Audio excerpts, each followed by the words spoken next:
දවසේ අලුත් වෙන පුවත් දැනගන්න අපේ නාලිකාව සබ්ස්ක්‍රයිබ් කරලා තියාගන්න.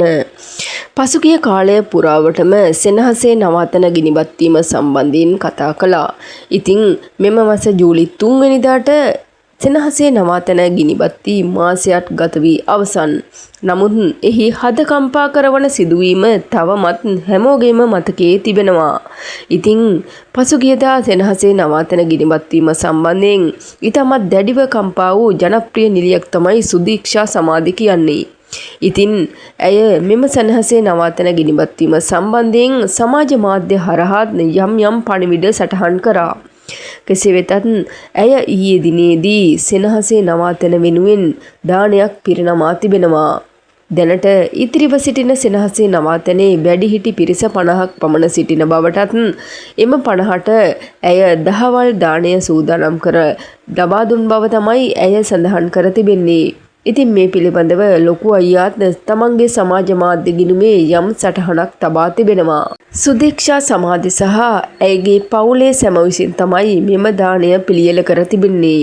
ඉතින් ඒ වගේම මියගිය අයට පින් පමුණවා මෙම දාණය ඔවුන්ට සකස් කර දුන් බවත් ස්වාමින් වහන්සේලා වැඩම කර ඔවුන්ට අටපිරිකර ලබා දී අමාලී සුනීතා සහ සේනාදී යන අම්මලාට අවසන් මොහොතේදී ගින්නෙන් පිලිසුණු සැමටත් පින් පමුණවා තමයි මෙම කටයුත්ත සිදු කර තිබෙන්නේ.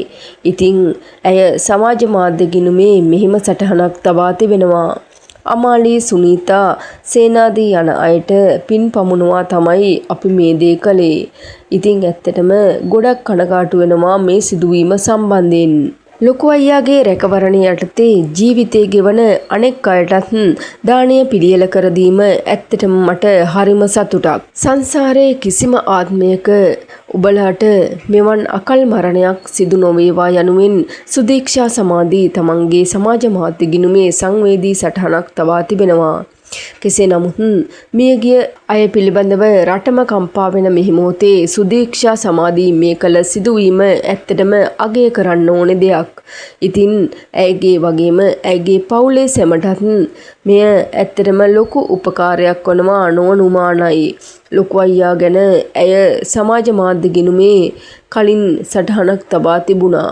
මොකද ලොකු අයියා වැරදිකාරයෙක් බව ගොඩක් දෙනා කියද්දී ඇය ලොකු අයියා ගැන කිව්වේ හොඳටම දන්නා නිසාවෙන්. මීට පෙරද කිහිප වතාවක්ම ඇය සෙනහසේ නවාතැන වෙනුවෙන් වැඩිහිටි උදවියට දාන පිළියෙල කර දී තිබෙනවා.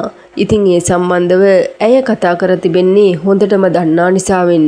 ඉතින් ඉදිරියටත් ඇයට මේ වගේ දේවල් කරන්න ශක්තිය ධෛර්යය ලැබේවා කියලා අපි හැමෝම ප්‍රාර්ථනා කරමු. ඒ වගේම අලුත් වෙන ලෝකේ නවතම තොරතුරු දැනගන්න අපේ නාලිකාව සබ්ස්ක්‍රයිබ් කරලා තියාගන්න.